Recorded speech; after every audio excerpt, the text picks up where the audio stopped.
we don't say ages on here. We say he a grown man. He's a grown man. He's been married a while. You don't say how long he been married, but he has kids as well. So you getting up there in a certain age and you still in shape.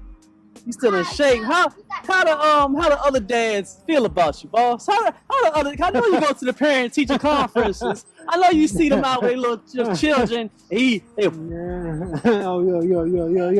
I know they look at you a certain way, boss. I know they don't say it out loud. I know they don't say it out loud. They really feel some type of way. How that make you feel, huh? I mean, I find it comical when the conversation come up and they'll just insinuate and imply, you don't got to deal with that. You younger when really, in reality, I'm possibly older than them. I hate that line. I don't want to break it. I can't stand that line. That line, that line ticks me off so much, bro. It pisses me off. Not because I can't always say other people's situations. Right. Now I understand that. Because I don't have no kids yet.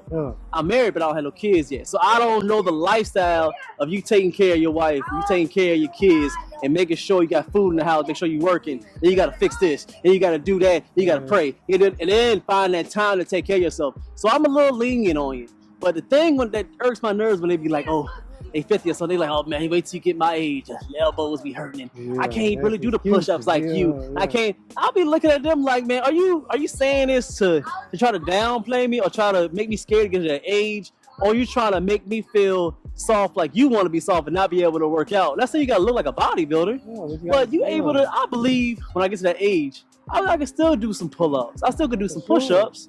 Because I've seen it before. I've seen it work. Oh, for sure. I've seen it work. Now, it's destined. It's mandatory to work. It's same routine. So I think God did that. I mean, God don't talk about being a bodybuilder in the Bible, but he was shown that people were living a long time, hundreds of years, and they would still be able to work in the fields, working to do things. So what makes you think that this day and age at 2025, you just keep yourself up and just move a little bit? Why can't you be in shape until you're 60, 70 and still moving? You ain't got to be a bodybuilder, but I'm saying still have some muscle on you. Active, man. Why is that? It's no deteriorating. Are they saying that because they can't do it, or are they saying it because they don't want you to do it? Oh, God. I think a mixture of adapting justifiable mindset that makes it okay. That's how they justify it. I got a lot of excuses. That's why I'm not able to get to it. Yeah, that's literally all it is. But me, I try to simplify life. It's either you doing it or you ain't. What's important to you? Yeah. So you think it's a mixture of maybe they feel like they can't do it, or they wish they could, or they're trying to steer you away. It's no want there, and I feel like more steer you away if they ain't doing it and they see you progressing. It's almost like you might as well quit that. It ain't gonna yield nothing. Be nothing like me. That's what I've been wanting you to say. You're trying to be, ain't nothing wrong with you being politically correct. I mean, ain't nothing wrong with that.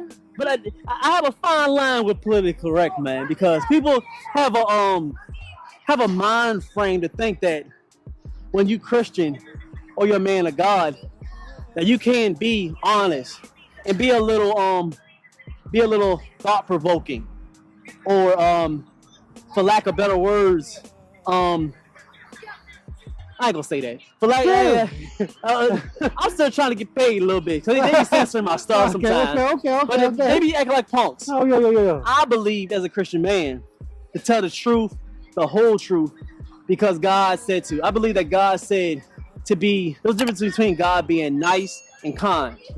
They forget that Jesus went off. Jesus flipped the tables. Jesus didn't say, "Oh, don't do this because you may hurt their feelings." No, he said, "Talk right and be able to live on His word."